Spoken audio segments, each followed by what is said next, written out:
Hello viewers, अस्सलाम वालेकुम। Cricket updates पर बात करेंगे और सबसे पहले बात करेंगे ऑस्ट्रेलिया और पाकिस्तान के दरमियान तीसरे टेस्ट के बारे में। और ऑस्ट्रेलिया ये टेस्ट जीत गया है। वाइट वॉश उन्होंने अपना कंप्लीट कर लिया है और पहले नंबर पर भी टेस्ट चैंपियनशिप में आ गए हैं। आज सुबह जो है वो हमारी उम्मीदें वाबस्ता थी रिजवान और आमिर जमाल से कि वो कुछ स्कोर करेंगे और पाकिस्तान जो है वो एक डिफेंडेबल टोटल कुछ बनाने में कामयाब हो जाएगा और हम जो है वो उस टोटल को डिफेंड करने के लिए बॉलर्स के पास कुछ होगा, लेकिन ऐसा मुमकिन नहीं हो सका। 86 की लीड थी और उसी के ऊपर स्टार्ट किया। 30-40 स्कोर इन लोगों ने ऐड किया था। उसके बाद दोनों जो है वो मोहम्मद रिजवान नेथन लाइन की बॉल पे और अगले ही ओवर की पहली बॉल के ऊपर जो है वो आमिर जमाल भी आउट हो गए थे। उसके बाद तो पीछे था ही कुछ नहीं, हसन अली और मीर हमजा थे। दोनों जल्दी आउट हो गए। 130 का टारगेट था और हमने 130 के टारगेट को भी डिफेंड करने की कोशिश नहीं की। हालांकि पहले ओवर में उस्मान ख्वाजा को आउट कर लिया था साजिद खान ने। ऑफ स्पिन के साथ हमने स्टार्ट किया था, तो मुझे जो है वो मुझे क्या किसी को भी ये समझ नहीं आई कि उसके बाद हमने आमिर जमाल से बॉलिंग क्यों नहीं करवाई।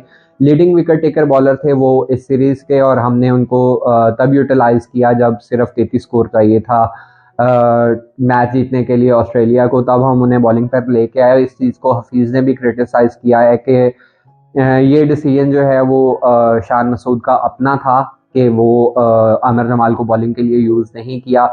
वहाँ पे अगर हमें 2-3 विकेट्स जल्दी मिल जाते तो मैच तो शायद हम ना जीते, लेकिन टफ टाइम देने में कामयाब हो सकते थे। विकेट जो है वो मुश्किल थी, लेकिन वार्नर जिनका आखिरी मैच था और उन्होंने बड़ा एंजॉय किया इस मैच को और उल्टे सीधे शॉट्स वो घूम घुमा के लगा रहे थे। और इसी को उन्होंने कहा है कि मतलब मैं चाहता हूं कि लोग मुझे याद रखें और इसी चीज़ पर याद रखें कि मैं जो है वो एंटरटेनर था। एंटरटेन करने की कोशिश की आज उन्होंने और 57 स्कोर बनाया। आखिरी मैच था उनका, आखिरी इनिंग्स थी और स्टैंडिंग ओवेशन था टीम की तरफ से भी, क्राउड की तरफ से भी, जब वो ग्राउंड से रुखसत हुए हैं अपनी इनिंग्स खेलने के बाद। और जो है वो लबुशेन 61 किया उन्होंने और नॉट आउट रहे। ऑस्ट्रेलिया ने जो है वो पहली पोजीशन भी सिक्योर की टेस्ट चैंपियनशिप की और वाइट वॉश भी अपना कंप्लीट किया।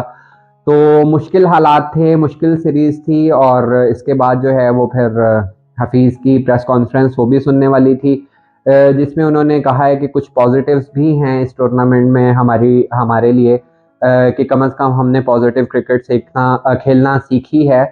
मेरे ख्याल में ये शान मसूद जो है वो अच्छा इंक्लूजन है as a captain Pakistan team का, कि पॉजिटिव इंटेंट थी उनकी थ्रू आउट द टूर्नामेंट, लेकिन बाकी टीम को भी जो है वो इसी तरह उनके साथ चलना होगा।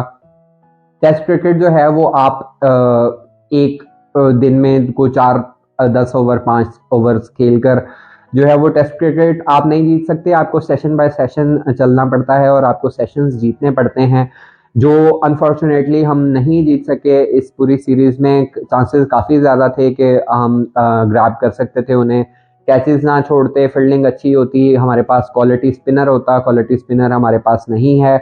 बैटिंग जो है वो हमारा टॉप ऑर्डर उसने ऑलमोस्ट पूरे टूर्नामेंट में परफॉर्म नहीं किया। बाबर आजम ने बिल्कुल परफॉर्म नहीं किया। बाबर आजम से उम्मीदें वाबस्ता थी जो कि पूरी नहीं हो सकी। तो उसके अलावा जो है वो रिजवान, जिनको हम वापस लेकर आए थे, वो टॉप स्कोरर हैं पाकिस्तान की तरफ से इस टूर्नामेंट में।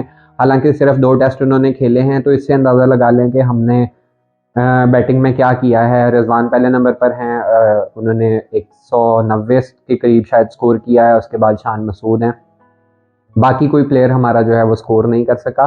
तो ऑस्ट्रेलिया को हराने के लिए जो है वो आप इस तरह के स्कोर्स 3 टेस्ट में करके 181 या 190 करके जो है वो इंडिविजुअल्स, तो हम मैच नहीं जीत सकते, मुश्किल होती है। ऑस्ट्रेलियन टीम नंबर 1 है और नंबर 1 फॉर अ रीज़न है। तो इंडिया को उन्होंने बीट किया है पहली पोजीशन पर आने के लिए। टीम अब ऑस्ट्रेलिया से जो है वो न्यूजीलैंड चली जाएगी और 12 जनवरी से हमारी T20 सीरीज शुरू हो रही है न्यूजीलैंड के खिलाफ। वो हमें सूट करेगी। उसमें भी न्यूजीलैंड के जो मेन प्लेयर्स हैं कॉनवे, फर्गसन और केन विलियमसन, वो वापस उनकी टीम में आ गए हैं। वो हमारे खिलाफ खेलेंगे। छोटे ग्राउंड्स होंगे और वहाँ पे जो है वो T20 क्रिकेट शायद पाकिस्तान को सूट भी करती है ये फॉर्मेट। तो देखेंगे कि न्यूजीलैंड को हम किस तरह से टफ टाइम देते हैं, क्योंकि न्यूजीलैंड की जो रिसेंट सीरीज थी बांग्लादेश के खिलाफ, उसमें बांग्लादेश ने भी टफ टाइम दिया है न्यूजीलैंड को। तो लेट्स सी के वो सीरीज़ किस तरह से रहती है। 12 जनवरी से वो सीरीज़ स्टार्ट होगी।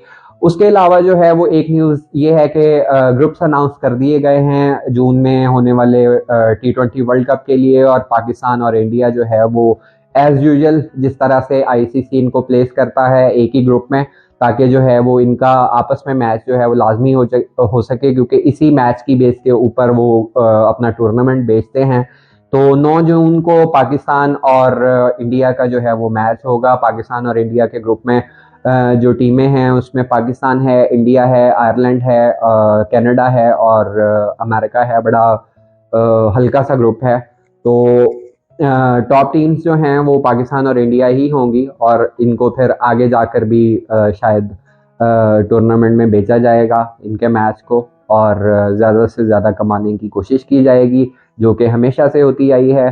तो लेट्स सी हैं कि किस तरह से ये सो कॉल्ड राइवलरी जो है वो चलती है, और किस तरह से जो है वो पाकिस्तान और इंडिया का मैच होता है। T20 एक ऐसा फॉर्मेट है जिसमें हम इंडिया को हरा सकते हैं, इंडियन टीम जो है वो, क्योंकि T20 क्रिकेट में 4-5 ओवर्स की गेम होती है। 4-5 ओवर्स में अगर आप किसी टीम को काबू कर लेते हैं। अब बात करेंगे श्रीलंका और जिम्बाब्वे की सीरीज की, जो स्टार्ट हो चुकी है। वनडे सीरीज है, पहला वनडे था आज जो बारिश की नज़र हो गया है, और श्रीलंका ने पहले बैटिंग करते हुए 273 स्कोर बनाए थे। श्रीलंका ने 100 किया था और अच्छी बैटिंग की उन्होंने, बहुत ज़बरदस्त बैटिंग की। जिम्बाब्वे के 12 पर 2 आउट हो गए थे। ये दोनों टीम्स जो हैं ये अपनी रिडेम्पशन की तरफ जा रही हैं, और ये अच्छे टूर्नामेंट्स खेलेंगे दोनों टीम्स। तो फिर चांसेस हैं कि ये दोनों टीम्स जो हैं वो जल्दी क्रिकेट में इनकी वापसी हो सकती है, रिडेम्पशन हो सकती है। तो आज का मैच तो बारिश की नज़र हो गया है। लेट्स सी कि ये सीरीज़ जो है वो किस तरह से चलती है। ऑस्ट्रेलिया और पाकिस्तान की सीरीज़ के हवाले से जो है वो आप लोगों की क्या राय है, किस तरह से ये सीरीज़ रही है, क्या चेंजेस होनी चाहिए थी, किस तरह से पाकिस्तान जो है वो ज़्यादा बेहतर परफॉर्म कर सकता था। इस हवाले से जो आपकी राय है वो आप कमेंट्स में ज़रूर शेयर करें, उसके ऊपर डिबेट हो सकती है, और आपकी राय जो है वो मेरे लिए बहुत कीमती है। अगर आपको ये वीडियो अच्छी लगी है तो वीडियो को लाइक करें, और अगर अभी तक आपने चैनल को सब्सक्राइब नहीं किया तो सब्सक्राइब भी कर लें। नेक्स्ट अपडेट में आपसे मुलाकात होगी, तब तक के लिए अपना ख्याल रखें, दूसरों का ख्याल रखें। अल्लाह हाफ़िज़।